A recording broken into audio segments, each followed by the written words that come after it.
Fungi and calluses are two of the most common foot-related problems. They can crop up either due to constant friction or exposure to several different types of microorganisms.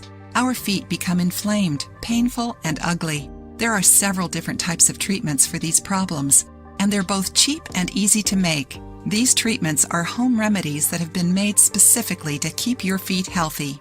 One of the best recipes calls for aspirin and lemon juice. Neither of these ingredients are aggressive, so they can be used on any type of skin. This mixture is great at exfoliating and cleansing the hardened parts of our skin. The calloused areas turn soft with this aspirin and lemon juice exfoliator, which helps our feet to shed the dead skin. Aspirin also serves as an antiseptic due to its chemical composition.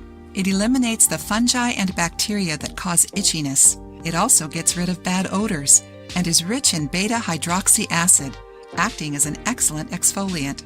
Aspirin also has anti-inflammatory properties, lessens pain, and relieves foot tension. Aspirin's properties can be especially helpful on days of strenuous physical activity. Furthermore, it can lighten dark spots and sunburns. Ingredients: 5 aspirin pills, the juice of 1 lemon, 1 pumice stone. Instructions: crush the pills with a pestle or heavy object and mix the powder with the lemon juice until it forms a paste. If it's too thick, add a little more lemon juice or water. Application: wash your feet well. Apply a thin layer of the paste to the hardened areas of your feet and let it sit for half an hour. Once the time is up, wash your feet with plenty of warm water.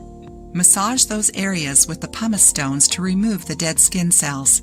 Remove the dead skin with warm water and dry well.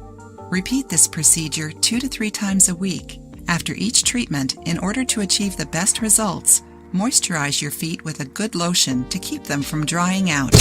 If you liked the video, give it a thumbs up and share it with your friends. For more recipes and tips, subscribe to the channel.